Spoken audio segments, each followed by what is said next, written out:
Hello everybody, or should I say g'day from Brisbane, and welcome to the What Goes on Tour podcast. You know the old saying goes, what goes on tour stays on tour. Well, we're trying to make sure that that's not quite the truth when the Springboks are on tour, and trying to bring you a couple of things from behind the scenes. And I'm joined by the guy I sometimes referred to as my rugby wife, Hanyani Shimange. You've done a lot of touring together. Was that a Canadian accent you did earlier on though? G'day, mate. You gotta do it properly. Do it like a proper Aussie. G'day. G'day, mate. G'day, mate. That's yeah. right. How are you, mate? Yeah, fantastic. Settling in. Let's welcome our guest here first. Exactly, Jaco Peyper. And you're an interesting one, Papes, because you finished your refereeing career, you went home to your family and you said, you know what, I'm done touring. Yeah. So how did the conversation go when you said, well, actually, I'm going back on tour? Yeah, it's actually not a conversation. It's one way. No, look, my wife said to me, she bets me that I won't leave rugby. It's in my blood. And then I managed 2 weeks outside of rugby. And then Charles and Russie phoned me and we started talking about this. And for 2 or 3 days, I didn't tell my wife because I just paced up and down, walked around her. And then, I had to break the news. Same restaurant, same bottle of wine. That's the retirement speech. And you don't mind wearing the Springbok for a change. You've never been able to wear it. You haven't been able to wear it as a supporter. Yeah. Never been able to referee the big test matches because the Springboks have been there. No, it's Peyper, great. Tell us you went to Grey College first before talking about Springboks. Let's get that out the way. Did I? Let's get the awkward. Did I? You haven't told us yet. Let's get that yes, out I'm the a Springbok. Oh, man. Another great college Springbok. Yeah, can you believe it? Are we just like way ahead of the rest now? No. But you've been here longer than we have. So you came in as a squad a bit earlier to acclimatise. Worth telling everybody back home, Brisbane, for those of you who haven't been here, and many of you wouldn't, it's a bit like Durban in winter, really. It's pretty mild, a little bit cooler in the evening, but lovely climate. Yeah, not good curry, but it's very Spare us the detail. Yeah. It's very good. Very much like Durban, and even when you play on the field, it's a similar conditions, handling the ball, and remember refereeing here, pretty sweaty affair. Yeah. How many sleeping pills have you had this week 1.5. so far? 1.5. That's it. You're on track. So it's helped. Yeah, 1.5. Had a little snooze this afternoon. Couldn't help. It was raining outside. So next, I think in Perth, maybe organize some golf and get that going. How's your farm trip? Yeah, great trip.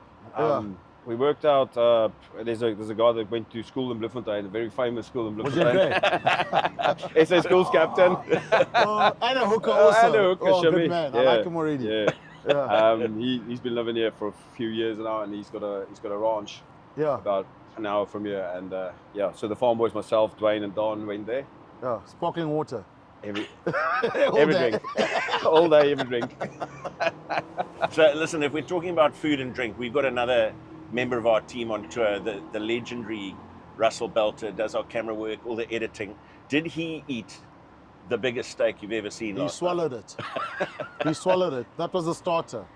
No salad. The Aussies thought he couldn't do it. Oh. Russell said, easy game, I'm South African.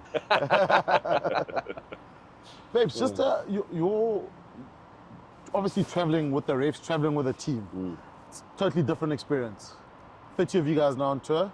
Obviously the ref and contingent a lot smaller.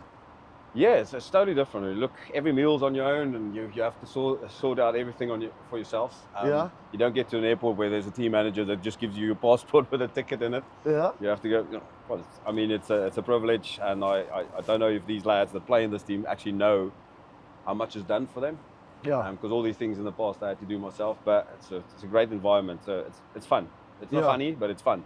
Yeah. Last time we were here, it was during COVID. And I got to meet Luke Pearce and Matt Carley. Obviously, we spent a lot of time. But tell us about that illegal shebeen you guys had at the top there. And was it Sanctuary Cove? with a big screen. Actually, you know, one thing I remember from that is the first time I actually watched a rugby game with obviously with the refs, and I saw a different perspective from what we see, obviously as commentators firstly, and what you guys see as referees. Yeah, the details a bit different, but that wasn't illegal, was it? Well, it was legal. Okay, sorry. Okay, it was legal. Just careful. Authorities might listen in.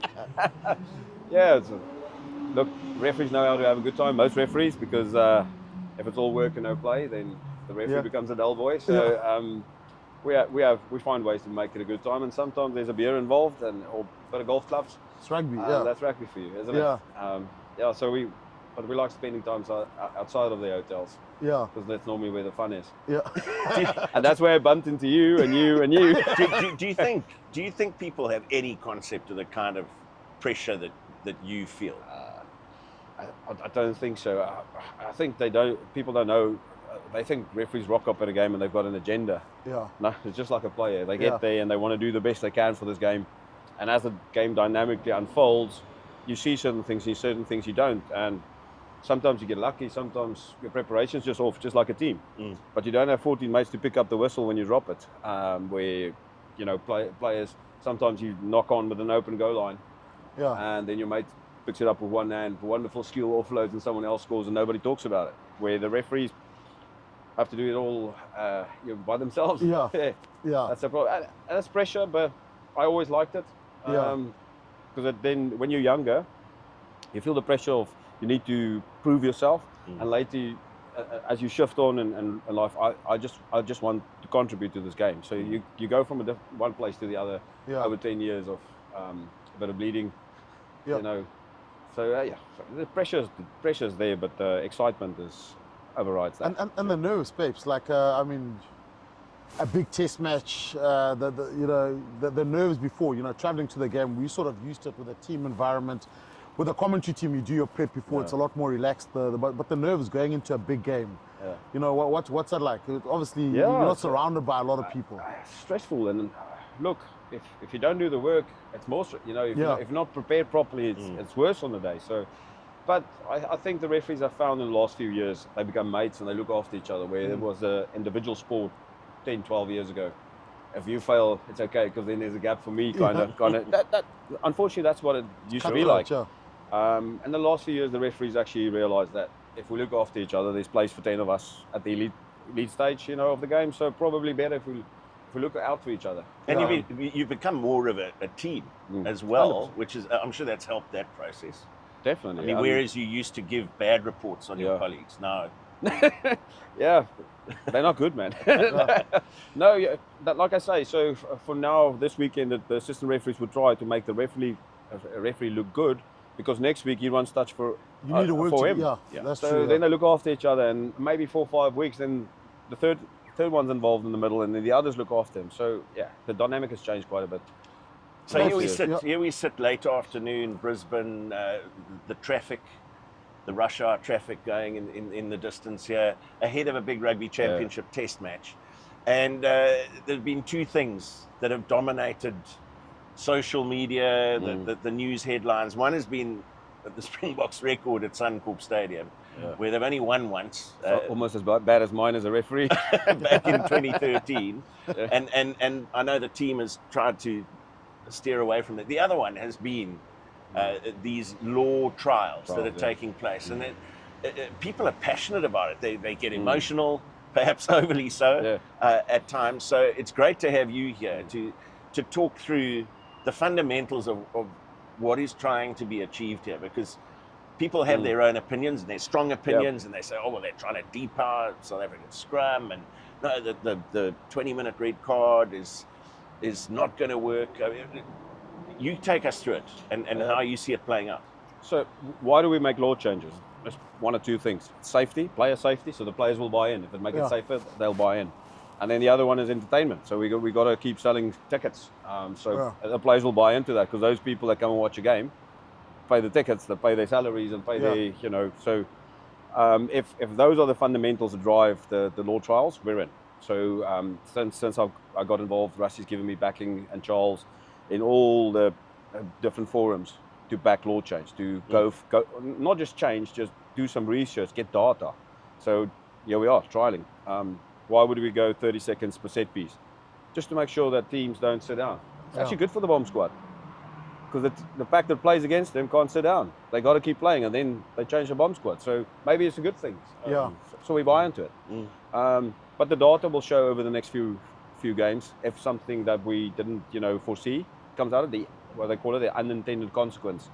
So we don't know yet, but we're positive. We think this is good. Babes, a lot of the ref changes, sometimes like the break foot was the trendy thing then. And then people forget about it. Remember, it was the put in then in the scrum. And then it goes skew again. I just worry that how long is this one going to last? Because it will be probably enforced for the next couple of test matches. Yeah. Next to this time, we'll be sitting here and maybe the 30-second rule is gone. Yeah. And I suppose the big issue is that there's a lot of changes, a lot of time. And you mentioned it, is to make the game more entertaining, to improve it though. But, you know, how long? I think the frustration is the constant changes. I think the fact that a team like the world champs and New Zealand and Australia and Argentina buys into this and supports this, we're going to get a proper trial here. So we'll get the data on the stats. And if it's good for the game, we'll keep it. WX15 is also, the women's game's also trialing the same. Yeah. So I'm hoping this brings good results. And then we tick this box and it becomes second nature and part of our law book, and then we move on to the next trial. What should we fix? Yeah. But it could also be that after 4 weeks we see it's got zero impact. Because we don't see the big impact because we've timed all our scrums and all our downouts. We're well within time already. Yeah. Tell me, in terms of preparation, I still remember doing a Currie Cup final, and you said to Sanal Nahamba once, I think you talk a lot for a scrum off. That's in the first Currie Cup final. Was that prepared, or was that off the cuff? That was one of the greatest ones I've heard from a ref. I just knew if I don't deal with this now, he was yanking Dwayne from Ellen's chain. And I thought, man, you're going to die today on this pitch if I don't rope you in here. Because I just could see the danger here. It's going to get messy. So, no, it's on the spot. Yeah. And players chirping each other? I mean, I know you obviously reffed me a long time ago, but you can hear I think the best one was Ricky January and Bola Conradi. That would start from the first scrum, and it was abuse the whole time. I know sometimes you have to settle it down and say, guys, it's enough. Yeah, and you get players that's really good with this. They know where the line is, so it's a bit of a chirp and it's banter. But you get those guys that just don't know and they go past, and then the referee has to get involved and to pull this game back. Otherwise, you're going to lose control. Yeah. But I've heard some pretty good chirps.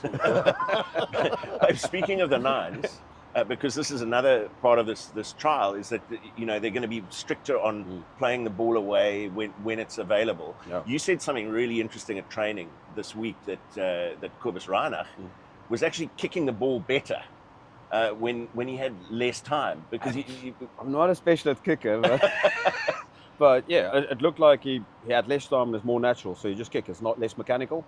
It looked like the ball flew higher and further. So. Again, could just be what we need.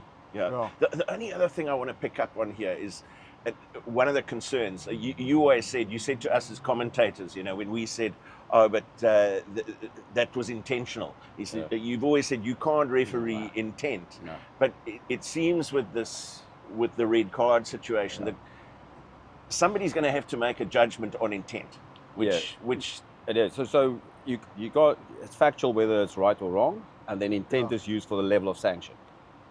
So it doesn't make it right or wrong. Plain English there. Okay, so it's black or white. As you stepped on the touchline, yes or no. Yeah. And then if the added intent makes it from a penalty to a yellow. Yeah. So you escalate the sanction because of intent, but it doesn't become illegal because of intent. So if that makes any sense. Yeah. So the intent just takes it to a higher level of sanction. So it takes you to a full red card instead of a 20-minute red card. So with all these stuff, I don't see the referees easily giving a 20-minute red card here, because you will be blamed if there's difference of opinion as a ref. So you go safer. That's what I think. Mm-hmm. So Peyper, just to sum it up, so with all these law changes, we're looking for a faster game. Am I right? I don't think it's faster necessarily. I mean, more entertainment, so maybe more space. Yeah, more space, because obviously the caterpillar's not there. That may not even be faster. Yeah. Just time for the 9s and 10s to So would that be more ball and play time? Maybe not. I don't. Probably not. What we're actually looking for often is less ball out of play time instead of ball in. As you look at the other way, less ball out of play time. You just don't want dead time. Yeah. But for a referee to think about ball in play time means you're going to have to referee in an artificial way, because there's a decision to be made. But no, I want ball in play. Then you leave the decision. So you can't think like that. It's either have an impact or not. So then you blow your whistle. But you can limit once you've blown your whistle, we can get them back in the scrum. That we can limit, so we can get that out. I think also you speak to a lot of the Aussie guys, and league is a big game, AFL, and the big thing Springboks are playing Wallabies. Some people here in Australia don't even know that, you know. And the big complaint they have is what you're talking about now. They say, listen, I think rugby league is 60 minutes. The game goes on, it's non-stop. Obviously, there's no scrums and line-outs, and it's all phase. But we watch it, we like, this thing's one-dimensional. Yeah. You know, South Africans, we want to see a scrum battle. Yeah. We want to see a more battle. Yeah. We want to see, so every country sort of got the different intricacies. But from a South African point of view, I love a scrum. You want to see the Springboks going forward. I love it. You want to see a more going forward. You want to see that, and it's getting the balance right between the two. Yeah, no, look, South Africans, you know, we like and we different, so why wouldn't we like our rugby different to some other parts of the world? I love the scrum. I can't wait for Wednesdays and Tuesdays when Don has that 20-minute presentation, the best presentation you'll ever see for players. He gets them engaged, they have fun, and then they go scrum. Yeah. And if he doesn't use a scrum machine, everything is live. Yeah. So you don't often see that. Yeah. International players who's played 100, more or less, 70, 80, 90 caps. And then he asks them, are we done? Then they say, no. Then Bongi says, one more, can we take it to the harbour? So the players want that. So they live off that. And the scrum is wonderful. I enjoy them all too. Yeah. But I grew up in that game, and it's always tougher to ref them.